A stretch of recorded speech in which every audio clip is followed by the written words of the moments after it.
안녕하세요. 일신사입니다. 저희 채널에는 신박한 사연들이 많이 있으니 많은 분들의 구독 부탁드립니다. 오늘의 사연은 자신들은 재산을 다 받아놓고 막내 여동생이 받을 재산에 욕심을 내는 언니 오빠에게 철퇴가 내려진 사이다 사연이면서도 쓰니님의 가여운 인생에 가슴 시리기도 한 복합적인 사연인데요. 오늘의 사연 함께 보시겠습니다. 안녕하세요. 저는 50대 중반 혼자 살고 있는 여자입니다. 얼마 전까지 제가 미혼으로 함께 살던 어머니를 하늘나라 저 먼 곳으로 보내고 이젠 저 혼자입니다. 오빠와 언니가 하나씩 있지만 이젠 그들의 욕심과 배신으로 생이별을 하게 되었네요. 몇 년간 아픈 엄마의 병간호가 힘들어서 엄마가 언제 가시려나 하는 매정한 마음도 품었었습니다. 저를 못된 년이라고 욕해주세요. 욕을 먹고 시원하게 울고서라도 그런 매정한 마음을 품었던 제 자신을 향한 분노가 조금이라도 덜어진다면 좋겠습니다. 엄마를 막상 보내드리고 나니 아파서 누워있는 엄마였지만 제가 많이 의지를 하고 있었나 보네요. 엄마를 보내드린 지 2달이 지났는데도 그저 멍하게 있는 시간이 하루에도 몇 번씩 저에게 찾아옵니다. 멍하게 있다가 눈물이 흐르고요. 지금이라도 엄마가 방에서 저를 부를 것 같아서 집을 비우고 외출을 하면 언뜻 불안한 마음이 듭니다. 엄마의 부재를 잊기 위해 친구 집에 놀러 가곤 하는데 지금도 엄마가 집에 혼자 있는 것 같아 내가 얼른 집에 가서 엄마 수발 들어야 하는데 하는 마음이 불현듯 떠오르며 불안하고 또 불안합니다. 저는 20살부터 공장에서 일을 했습니다. 아빠의 먼 친척인 저한테는 아저씨 뻘 되는 분이 운영하는 공장이었습니다. 그 공장에서 몇 년간 일을 하다가 공장의 관리자에게 성폭행을 당했습니다. 그 일로 저는 남자를 가까이 하기가 무서웠습니다. 몇 년이 지나도 잊혀지지 않는 그 기억에 제가 홍기가 꽉 찬 나이가 되어도 남자를 사귈 수도 없었고 결혼은 상상조차도 할 수 없는 일이 되어버렸습니다. 그렇게 저는 60이 얼마 안 남은 지금까지 남자를 사귀어보지도 못하고 노처녀로 살아왔습니다. 제가 30이 좀 넘어서 아버지께서 암으로 돌아가셨습니다. 그때 저희 어머니는 지금의 제 나이 정도 되셨었는데 워낙 살갑고 자상하신 아버지였던지라 엄마는 몇 년간 힘들어 하셨어요. 저도 마찬가지였지만 엄마와 저는 서로 의지하며 아버지를 보낸 슬픔을 이겨내도록 노력했습니다. 아버지가 돌아가시고 아버지의 유산을 언니와 오빠에게 상속해 주었습니다. 그리고 제가 어려서부터 살아온 우리 집은 엄마의 명의로 했고요. 그리고 엄마는 언니 오빠에게 이 집은 제 거라고 항상 말해왔습니다. 그렇게 아빠가 떠나시고 제가 엄마와 단둘이 이 집에서 살았습니다. 태어나고 자란 집에서 엄마와 함께 의지하며 지금껏 살아왔습니다. 저는 엄마와 저의 생활비가 필요했기에 여러 가지 일을 하며 적은 돈이지만 엄마와 둘이 근근히 먹고 살 정도를 벌며 살아왔습니다. 엄마는 젊어서부터 몸이 안 좋아서 일을 하실 수가 있는 상태가 아니었고요. 저희 언니와 오빠는 명절 때나 엄마에게 용돈을 줄 뿐 어떤 지원도 없었어요. 그리고 저희 집이 마당이 있는 집이라 제가 쉬는 날에는 언니네와 오빠네 김장도 해주고 아파트에서는 할 수 없는 반찬들을 해주며 엄마와 그렇게 제가 살았습니다. 김장을 해줘도 언니와 오빠는 와서 약간 거들고 김장김치를 받아갈 뿐 김장 비용을 내거나 하지도 않았고요. 그렇게 살고 있었는데 몇 년 전 엄마가 위암 판정을 받았습니다. 위암 2기였는데 그 정도는 거뜬히 이겨낸다고 큰소리치던 엄마가 1년이 지나니 급속도로 상태가 안 좋아졌습니다. 엄마는 저에게 막내가 가여워서 못 간다고 하며 병을 이겨내고 저를 계속 지켜주겠다는 말을 항상 했었습니다. 거동이 불편해져 누워서 제가 대소변을 받아내는 상황에서도 엄마는 이 왼수 같은 병이 떨어져야 우리 딸 내가 지켜주는데 하시며 저를 위로해줬습니다. 엄마의 그 말이 저는 참 좋았습니다. 하지만 엄마는 병을 끝내 이겨내지 못하고 투병 생활 2년 만에 얼마 전 돌아가셨습니다. 장례를 치르고 얼마 지나지 않아 슬픔에서 헤어나지 못하고 있는 저에게 오빠와 언니네 부부가 찾아왔어요. 와서 한다는 말이 이 집을 팔아서 판 돈을 3등분으로 나누자는 얘기였습니다. 엄마를 보낸 슬픔이 채 가시지도 않은 상황이라 별다른 대꾸를 하지 못했어요. 그리고 며칠 뒤에 또 오빠와 언니네 부부가 찾아왔습니다. 부동산에 이 집을 내놨으니 팔리게 되면 집을 빼서 제가 나가 살 집을 알아보라는 거였어요. 눈앞이 캄캄했습니다. 가족이 함께 살며 추억을 쌓아온 이 집을 나가서 산다는 것은 상상도 한 적이 없었거든요. 그리고 정신이 들었습니다. 엄마가 아버지 돌아가시고 언니와 오빠에게 재산을 상속해주면서 이 집은 제 거라고 항상 말해왔었는데 언니 오빠가 이 집마저 3등분을 하자고 하는 것이 정말 야속했습니다.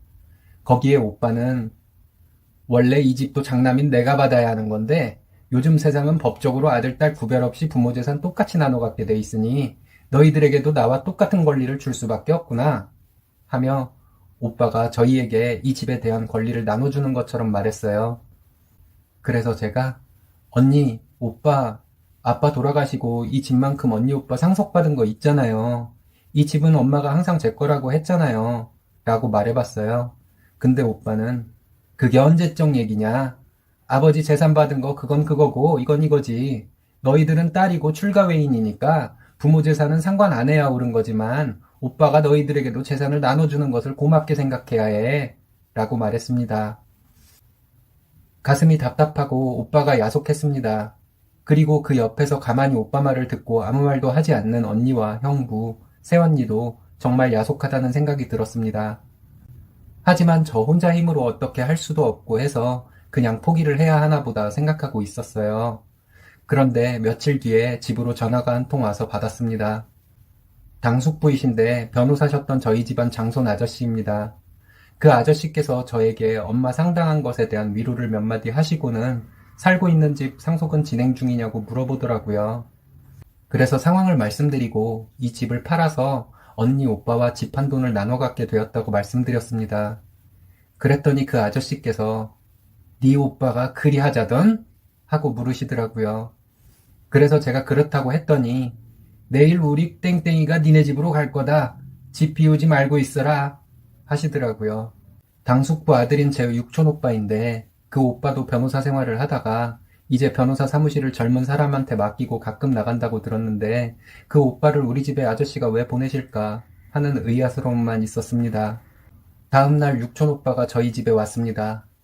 오빠가 와서 저희 오빠와 언니를 아빠 돌아가셨을 때 이 집만큼 재산을 상속받았으면서 엄마 돌아가시고 나니까 이 집을 또 욕심낸다며 나쁜 것들이라고 욕을 하더니 이런 일에 엄마가 대비를 해놨다고 걱정 말라고 얘기를 하더라고요. 그 오빠 얘기로는 엄마가 아프기 시작했을 때 엄마가 오빠의 아버지이신 당숙을 찾아가서 사정을 모두 얘기하고 엄마에게 남은 이 집은 재산을 하나도 못 받고 엄마를 모시고 산 제가 받을 수 있도록 절차를 꾸며달라고 했었대요. 그래서 그때 아저씨께서 이 오빠를 시켜서 이 집을 제가 단독으로 상속받을 수 있도록 엄마의 유언장과 그 외 서류들을 모두 꾸며놓도록 했다는 얘기를 하더라고요. 그 오빠의 말이 너무 반가웠습니다.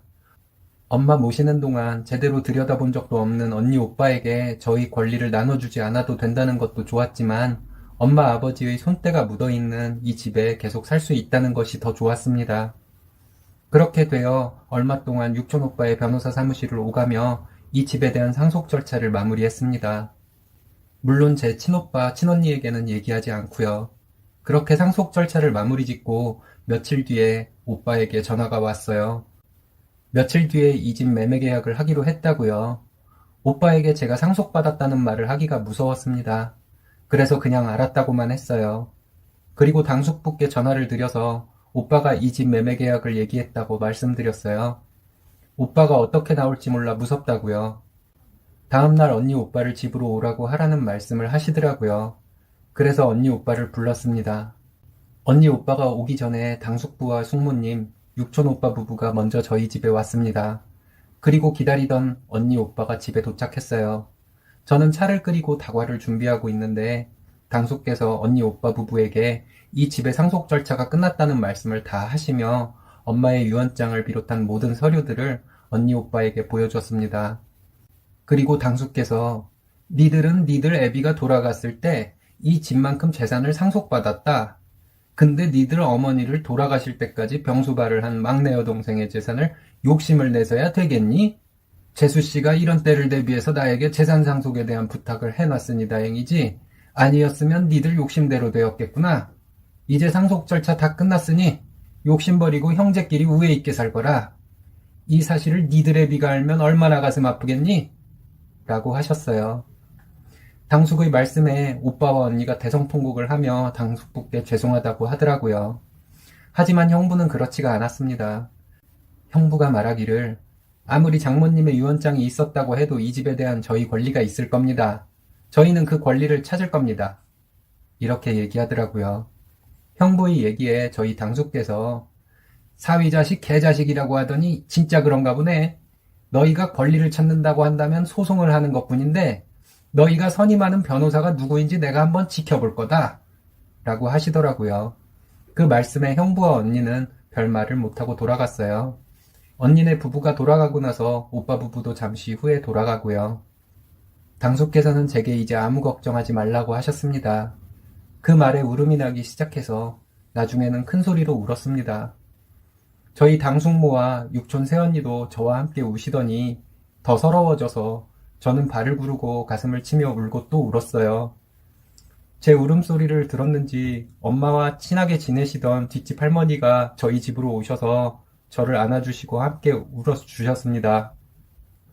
그렇게 울다가 진정이 되고 모두들 돌아가셨습니다.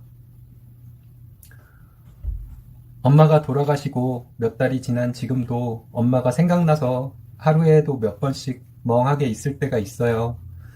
절에도 가보고 친구 집에 놀러 가서 친구의 손주를 함께 봐주고 해도 엄마가 생각납니다. 엄마가 너무 보고 싶어요. 요 몇 년간에는 아파서 누워만 있는 엄마였어도 제가 마음으로는 많이 의지를 했었나 봐요. 여러분들께서도 제게 힘을 주세요. 제 이야기 끝까지 들어주셔서 감사합니다.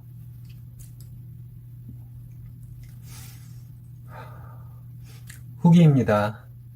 몇 달 전에 글을 올리고 생각보다 많은 댓글들이 있어서 놀랐습니다. 여러분들께서 써주신 댓글들 보고 많은 힘이 되었습니다. 위로도 많이 받았고요. 근데 생각해보니 제가 여러분들께 감사 인사를 제대로 하지 않았다는 것이 얼마 전 떠올랐어요.